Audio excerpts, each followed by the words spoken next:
All right, everybody. Our next speaker is a husband, father, and badge maker. In his talk, he discusses what happens when you make thousands of badges and then you find a problem. Please welcome to the Hackaday Supercon stage, Michael Whiteley.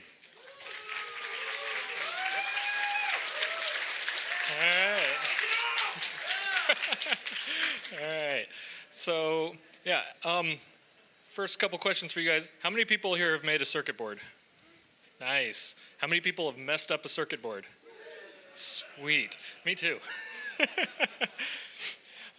So, yeah, this is going to be basically me showing all my mistakes, and I'll try to, not further cement my imposter syndrome here. But I want to, show that everyone makes mistakes, and hopefully you guys can learn something from mine and not make the same ones. So my most recent giant flub was the Defcon badge this year.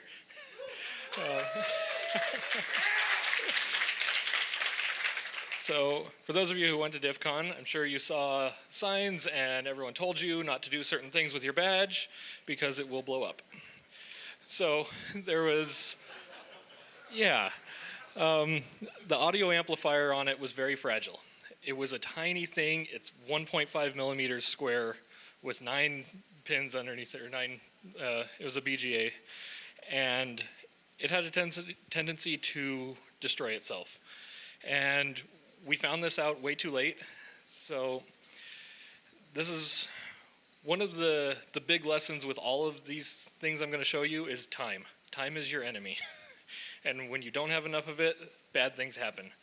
So with all chip shortages and everything that's been happening in the last couple years, we made prototypes and they worked great, and then things changed. And we couldn't get those chips, and then the way we were going to use the badge changed. So initially, we were going to use the audio cable as a lanyard.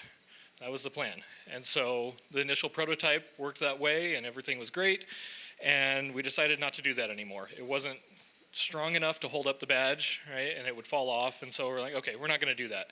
And then we ended up not being able to get the amplifier we were going to use. And so last minute change, respin the board, ran a prototype, and it worked fine. Everything was great, except I didn't test plugging the lanyard into itself. So this is another really big lesson is regression testing, right? Make sure you test everything. Everything that worked on the first one, make sure the second one does it too, because you run into problems like this. And so you may have seen things like this. We put stickers on the bags for the badges. We had instructions in the badge the first time you turned it on. Do not do this stuff. We had signs made that were all over the registration area to don't do these things because your badge will break, right? And we're like, okay, cool, right? We got it solved, and a few people will, make this mistake, but it'll be fine. And then badges started coming in broken, like a lot of them. And so we realized a couple things. One, when these broke on my test bench, right, they looked like the image on the left. The board was a little scorched, right, a little bit of burn marks. I could replace the chip, it was fine. What ended up happening is people didn't know what was going on. Smoke's coming out of their badge, and they just said, oh, it's smoking. Not turn it off, don't unplug things. And so that's what happens. And that is burned through traces halfway through the board. We saw some crazy things. And so that is not repairable. You can't just put a new chip on there. And so we ended up having to come up with a workaround, way people could solder some bridges and cut some things and make it work. And the other thing we found out was that not many people were actually creating loops with the audio cable. There was another problem, one that we didn't know about, and it was this. The lanyard was the perfect size to wrap around that audio jack and short it out. Yeah. And we didn't see the lanyards until we got on site. So, yeah, then we had this. And people, just tape over that and don't make a loop and you'll be fine, mostly. So yeah, many lessons were learned on that badge of what not to do. So as another entry in the not enough time category, I'm going to show you guys a picture that has not been public before. This was one of our plans. Yeah. So if any of you played the challenge with the phones, this was actually our initial plan. I 3D printed a custom acoustic coupler for this, and in the end, we couldn't make it work because the little speakers were so tinny and they would vibrate at random frequencies depending on how precisely they were placed in there and the cover was placed on it, that we couldn't make it reliable enough to work. And so we ended up changing things last minute with the software to make it so you just entered in numbers on the badge. But this was the plan. So last week was Saintcon, another conference I do the badge for, and this one was also very last minute, and we ran into some interesting problems, and you're gonna love this. The lanyards did stuff again. So, yeah, when here on the right side, Saintcon does a thing called mini badges. They're kind of like SAOs, and we do these little extender boards on the badge, and they're always a little bit different design, right? Sometimes they're hanging off the bottom. This time we did them off the side, and the lanyards are totally fine with all the prototypes and everything because, well, I'm not sticking the lanyard on the on the connections. But this is what happened, and so we had a few issues. Not the least of which is that is shorting battery voltage to a 3.3 volt I2C connection. And right there in the middle of the board is a light sensor that runs on I2C. It doesn't like battery voltage. So I ended up coming up with a firmware hack during the middle of the conference to ignore the light sensor, and I was reflashing a dozen or so badges of people that had shorted theirs out, and it didn't work anymore.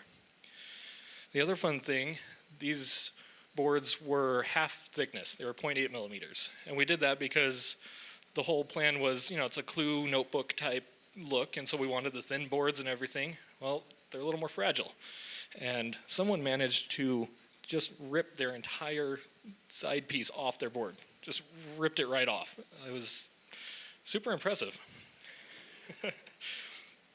So, along with the more fragile thin circuit boards, I learned some other lessons. This is one of the connections for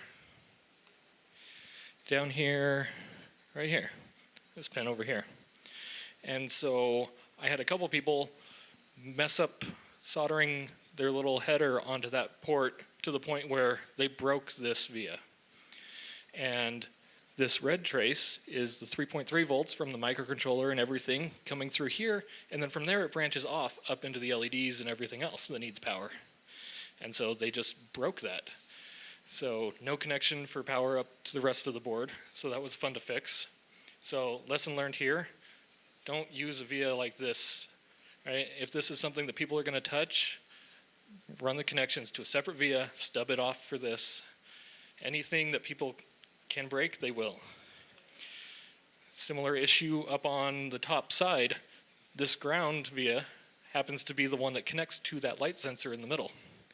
And so someone ripped this one right off and no more power.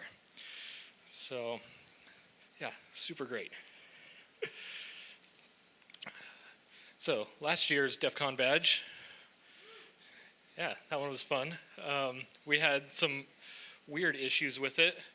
The little connectors where you connect boards together, I got the first panel from the assembly house, and you can kind of see it here.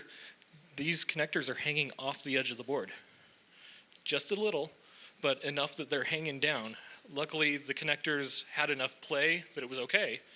But this was really surprising because I followed the data sheet perfectly, right? They should have been where they were, where they should have been. The little side pieces here, the edge of the connector got pushed off the edge of the board just a little by the connections in the back. So even though it was placed properly by the pick and place, right where it should be, the surface tension of the connections on the back of the connector just pushed it off the edge of the board just a little. And there was nothing I could do at that point, right? The assembly house had 10,000 plus boards, and there's no fixing that.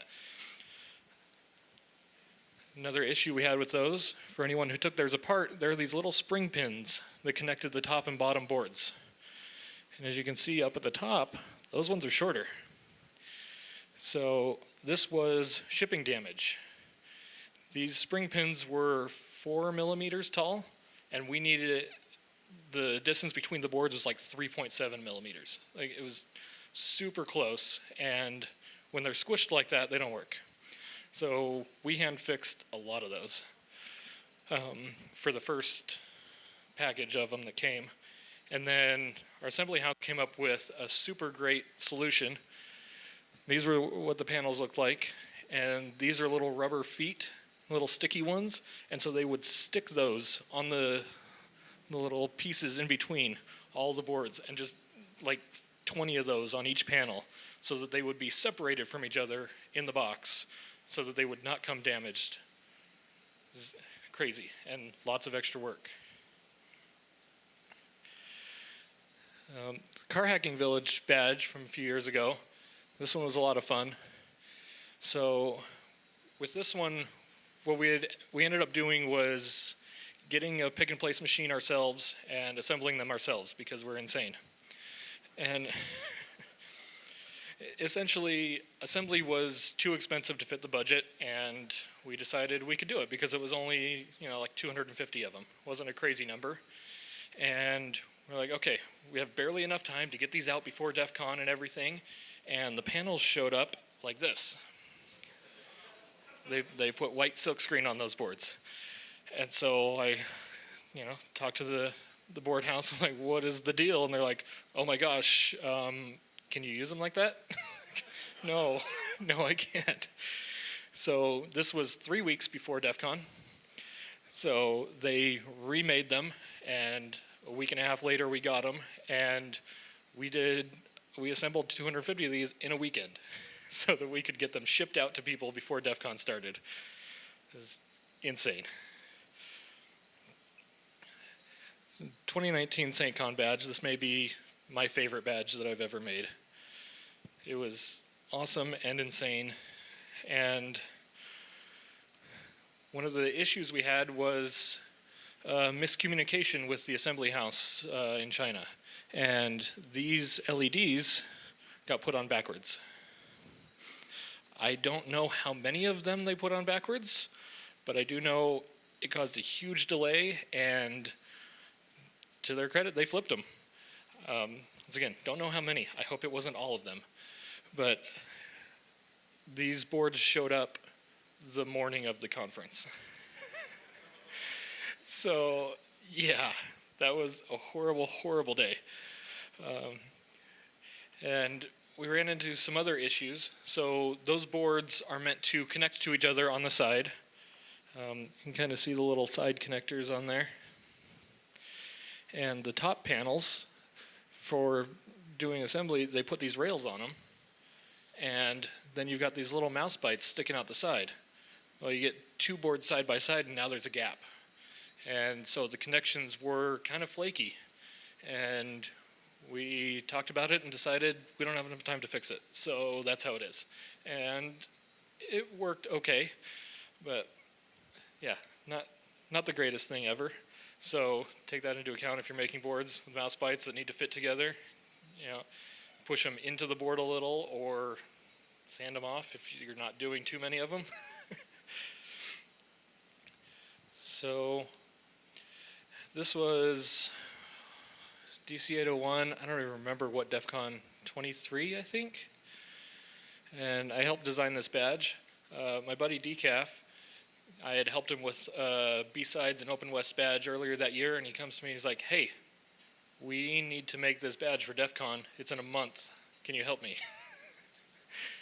And so I very quickly threw together a board design, and we sent it off to be assembled We didn't get a prototype. We didn't do anything because there was zero time. And they came back, and there was a problem. And we cut traces and put a couple bodge wires on a few hundred of these. So that was a fun weekend. So, lessons learned. Time. Time is everything. Okay? It can be amazing. It can kill you. Things will go wrong. They just will. You need a backup plan. Lanyards, chaotic evil. You can't plan for that. Yeah, people will break badges in ways you didn't even know they could be broken. And then test and test and test, please. And that's what I've got.